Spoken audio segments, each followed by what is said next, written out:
ചിത്രണത്തിൽ ഒരു കറുത്ത പുള്ളിയായത് മാറും. അത് സ്വാഭാവികമായും MSMലൂടെ പഠിച്ച അനുഭവം വെച്ച് പറയേണ്ട സ്ഥലത്ത് ശൂറയിൽ പറയണമെന്ന് ബഹുമാന്യരായ KNMന്റെ നേതാക്കന്മാർ മുമ്പ് പഠിപ്പിച്ച കൗൺസിൽ ക്ലാസുകളിൽ നിന്ന് മനസ്സിലാക്കി പറഞ്ഞ ഈ വിനീതനെതിരെ കറുത്ത പുള്ളിയിടാൻ നടക്കുന്നുവോ, പുള്ളിയിടാൻ അവിടെ നിൽക്കട്ടെ എന്ന് പറഞ്ഞ് ബഹുമാന്യനായ അബ്ദുറഹിമാൻ സലഫി എനിക്കെതിരെ വാദോരാത്ത ഒരു പ്രസംഗം നടത്തി. പക്ഷേ എനിക്ക് അതിൽ വിഷമമുണ്ടായില്ല. കാരണം ഞാൻ ഈ യോഗത്തെ കുറിച്ച് പറഞ്ഞപ്പോൾ APയും TPയും പറഞ്ഞു ഞങ്ങൾ അറിയില്ല. അവരറിയാത്തൊരു യോഗം ഇദ്ദേഹം വിളിച്ചുവെങ്കിൽ അത് ഗൗരവമല്ലേ? എന്നെ വളരെ മോശമാക്കി സംസാരിച്ച സന്ദർഭത്തിൽ വീണ്ടും എനിക്ക് വിഷമമുണ്ടായില്ല. അടുത്ത ദിവസങ്ങളിൽ കേരളത്തിലെ ഏറ്റവും വലിയ KNMന്റെ ജില്ലയായ മലപ്പുറം ഈസ്റ്റ് ജില്ലാ കമ്മിറ്റി, ബഹുമാന്യനായ AP തെരഞ്ഞെടുക്കപ്പെട്ട കമ്മിറ്റി, സലഫി തെരഞ്ഞെടുക്കപ്പെട്ട കമ്മിറ്റി, കരുവള്ളി തെരഞ്ഞെടുക്കപ്പെട്ട കമ്മിറ്റി, ആ കമ്മിറ്റി പറഞ്ഞു ഈ യോഗം സംഘടിപ്പിച്ചവർക്കെതിരെ അന്വേഷിച്ച് നടപടിയെടുക്കണം.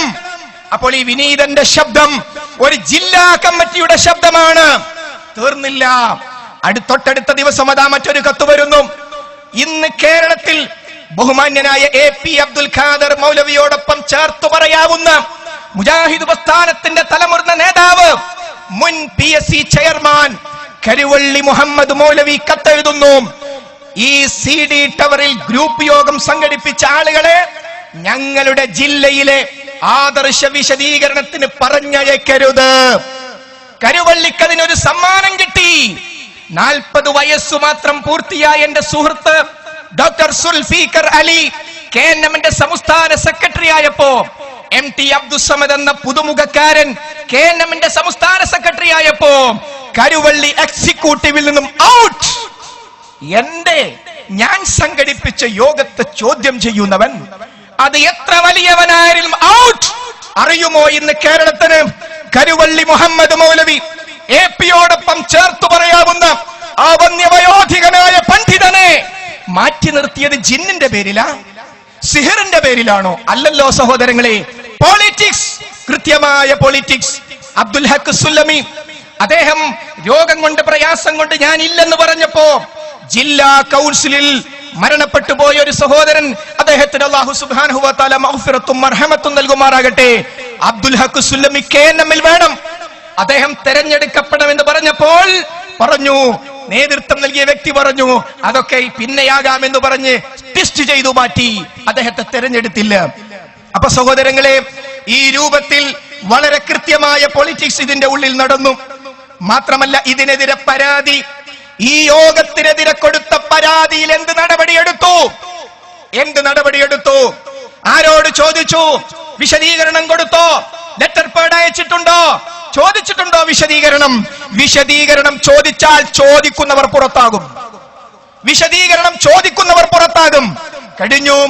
അതിനുശേഷം സഹോദരങ്ങളെ കൃത്യമായി നമ്മൾ മനസ്സിലാക്കണം, 5/6/2011 യോഗം എന്ന് പറയുന്നത് 1993 അസ്രലി സാഹിബ് മേപ്പയ്യൂരിൽ അന്ന് വിളിച്ചു ചേർത്ത ഗ്രൂപ്പ് യോഗത്തോട് സമാനമാണെങ്കിൽ പിന്നീട് മർക്കസ് ദഅവയുമായി ബന്ധപ്പെട്ട കാര്യങ്ങൾ ബഹുമാന്യനായ KP അറിയാതെ നിർവഹിച്ചപ്പോൾ ബഹുമാന്യനായ KP ISMന് ഒരു കത്തയച്ചു. ഡോക്ടർ സയ്യിദ് ഹാമിദ് 24/11/94 ഉദ്ഘാടനം ചെയ്യുന്ന പരിപാടിയിൽ പങ്കെടുക്കാമെന്ന് ഞാൻ താങ്കളോട് സമ്മതിച്ചതായിരുന്നുവല്ലോ. എന്നാൽ ISMന്റെ പരിപാടിയാണെന്നാണ് ഞാൻ കരുതിയത്. ഇന്ന് പ്രസിദ്ധീകരിച്ച ശബാബ് വായിച്ചപ്പോഴാണ് അത് CIGയുടെ മർക്കസ് ദഅവയാണെന്ന് മനസ്സിലായത്.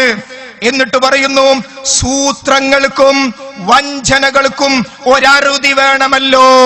ബഹുമാന്യനായ KP മുഹമ്മദ് ബിൻ അഹമ്മദ് സംഘടനക്കുള്ളിൽ നിന്ന് അതിനെ വഞ്ചിച്ച നിലപാടാണെങ്കിൽ പിന്നീട് കാണുന്നത് എടവണ്ണ ജാമിയ നദ്വിയയിൽ വിളിച്ചു ചേർത്ത സംയുക്ത കൗൺസിലിന്റെ കത്തിൽ എന്താ ഉള്ളത്?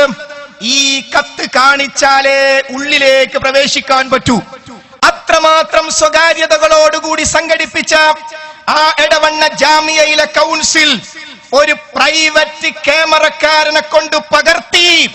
പിന്നീട് നമ്മൾ കാണുന്നത് ആ സംയുക്ത കൗൺസിലിൽ വെച്ച് ജംഇയ്യത്തിന്റെ തീരുമാനത്തെ പോലും അട്ടിമറിച്ച് ജംഇയ്യത്ത് ഇറക്കിയ പുസ്തകത്തിലെ 19ാമത്തെ പേജിൽ മുജാഹിദുകൾക്കെതിരെയുള്ള ആരോപണങ്ങളിൽ അവസാനത്തേതാണ് അവർ ജിന്നുകളോട് സഹായം തേടാമെന്ന് വാദിക്കുന്നവരാണെന്ന ആരോപണം എന്ന ജംഇയ്യത്തിന്റെ ബുക്കിനെ നോക്കുകുത്തിയാക്കി നിർത്തി അതിൽ വെച്ച് ആരോപണങ്ങൾ ഉന്നയിച്ചത് മടവൂരികളുടെ വേദികളിൽ വെച്ചതാ അവർ ക്ലിപ്പുകൾ കാണിക്കുന്നു.